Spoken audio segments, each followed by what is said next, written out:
ರಜದಾದ್ರಿ ಬಾಸರಣ್ಯ ಕಾಂಬುದ ನಂದನವೋ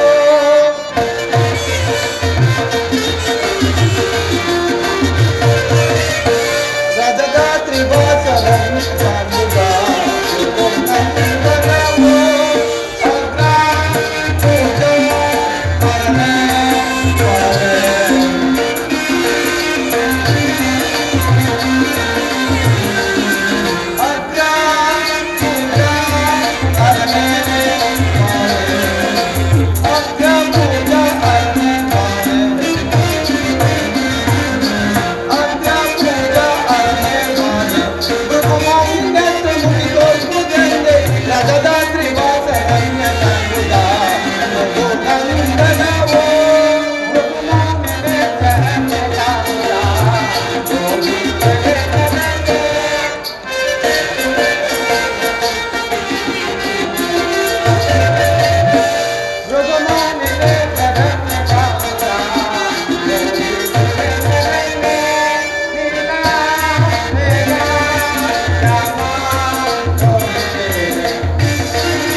ಒಣಗಿಸಲೋಸುಗ ಭೂಗರ್ಭದ ಮೇಲೆ ಮಲಗಿರುವಳೋ ಏನೋ ಎಂಬಂತೆ ಅರ್ಧ ಶರೀರವು ಅತ್ಯಾಶ್ಚರ್ಯಕವಾಗಿ ಕಾಣುತ್ತಿರುವುದು. ಸದಾಶಿವ ದೇವ, ಪ್ರಪಂಚದಲ್ಲಿ ನಿನಗೆ ಹಾಸ್ಯಕರವಾದ ಸಂಗತಿ ಏನೆನ್ನುವುದು? ಆ ಮರದಡಿಯಲ್ಲಿ ಮಲಗಿರುವ ಮಹಾ ಋಷಿಯೇ ಭೃಗುದೇವನಲ್ಲವೇ? ಅದು ನನಗೂ ತಿಳಿದಿರುವುದು ಜನಾರ್ದನ. ಯಾವುದೋ ಒಂದು ಜಿಂಕೆಯು ಅಲ್ಲಿ ಕಾಣುವ ಸರೋವರದಲ್ಲಿ ಮಿಂದು ಈ ಜಾಗದ ತನ್ನ ತಾಪವನ್ನು ಸಹಿಸಲಾರದೆ ತನ್ನೆರಡು ಕಾಲುಗಳನ್ನು ಮುಂದಕ್ಕೆ ಚಾಚಿ ಮತ್ತೆರಡು ಕಾಲುಗಳನ್ನು ತನ್ನ ಕಣ್ಣಿನ ಪಕ್ಕದಲ್ಲಿ ಇರಿಸಿ ತನ್ನ ಸುಂದರವಾದ ನಿಡುನೋಟದಿಂದ ಕಿರಾತಗಳನ್ನು ನೋಡುತ್ತಿರುವುದೋ ಏನೋ ಎಂಬಂತೆ ಕಣ್ಣಿನಿಂದ ಕೂಡಿದ ಅರ್ಧ ಶರೀರವು ಅತ್ಯಾಶ್ಚರ್ಯಕವಾಗಿ ಕಾಣುತ್ತಿರುವುದು. ಸರ್ವೇಶ್ವರ, ಗರ್ವವೇ ರೂಪವೆತ್ತಿ ರೂಪಾಕಾರ ದೇವತೆಗಳೊಡನೆ ಸರಸ ಮಾಡುತ್ತಿರುವನ ಭೂದೇವ. ಹೇಗಾದರೂ ಆಗಲಿ, ಎಚ್ಚರಿಸುವೆ.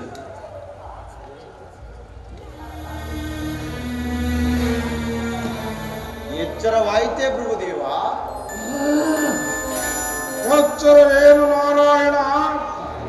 ಈ ಭೃಗು ಋಷಿಯು ತನ್ನ ಆತ್ಮಗಾನದಲ್ಲಿ ಸದಾ ಎಚ್ಚರವಾಗಿಯೇ ಇರುವನು. ಅವನ್ಯಾರು ಶಿಲಾತನ ಮೇಲೆ ಕುಳಿತಿರುವ ಶಿವಯೋಗಿ? ಅವನೇ ಪರಮಾತ್ಮನಾದ ಪರಶಿವನು. ಪರಮಾತ್ಮನಾರು ಪರಶಿವನಾರು ವೀರ್ವನು ತಿಳಿಯದು.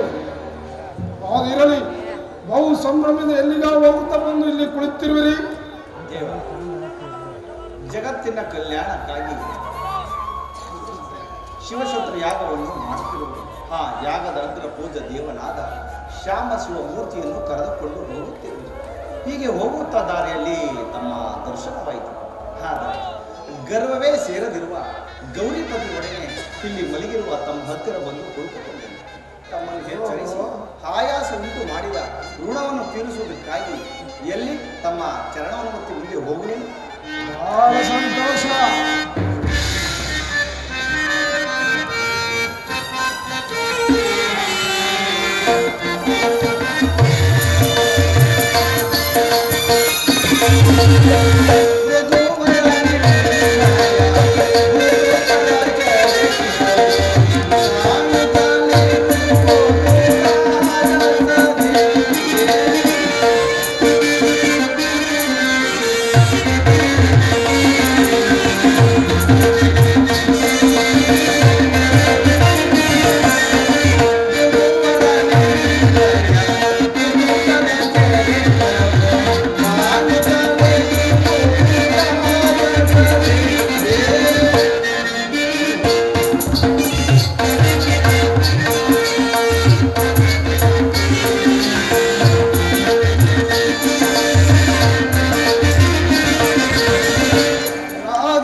ಪವಿತ್ರವಾದ ನನ್ನ ಪಾದಾಂಗುಲಿಯನ್ನು ಕಂಡು ಧನ್ಯನಾದೆ.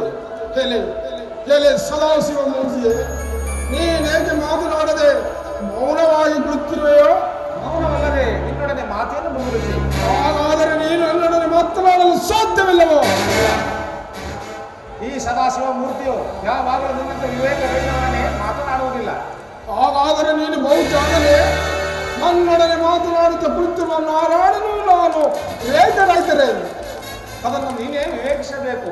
ಕೇಳು, ಕಾಡಿನಲ್ಲಿರುವ ಬಿದಿರುಗಳು ಒಂದಕ್ಕೊಂದು ತಿಕ್ಕಾಡಿ ಅದರಿಂದ ಉಂಟಾದ ಅಗ್ನಿಯು ಇಡೀ ಕಾಡನ್ನೇ ಜಯಿಸುವಂತೆ ನಿನ್ನಲ್ಲಿನ ವಿಷಯ ಆನಂದಗಳು ನಿನ್ನ ಜೀವಾತ್ಮದ ಕೊರೆಯ ಮೇಲೆ ಭಯಂಕರವಾದ ಹಾವಿನ ಮೈಬಣ್ಣವನ್ನು ಮುಚ್ಚುವ ಹುತ್ತದ ಮಣ್ಣಿನಂತೆ ದಿನೇ ದಿನೇ ನಿನ್ನ ರಾಜಸವೆಂಬ ಅಹಂಕಾರವು ನಿನ್ನ ಮೈಬಣ್ಣವನ್ನು ಮುಚ್ಚುತ್ತಿದೆ. ಯಾವಾಗಲೂ ಬಹು ಮಮತೆಯಿಂದ ತರಗಿಲೆಯನ್ನು ತಿನ್ನುವ ಮೇಕೆಯು ತುಪ್ಪದ ಸವಿಯನ್ನು ಬಲ್ಲದೆ ಮಹಾತ್ಮ ಮೂರುಷ ಎಂದು ಹೆಸರಾದ ನಿನ್ನ ಅಹಂಕಾರವು ಎಲುಬನ್ನು ಕಡಿದ ಎಬ್ಬುಲಿಯು ಕಬ್ಬನ್ನು ಬಯಸಿದಂತಾಯಿತು. ಹೇಳು.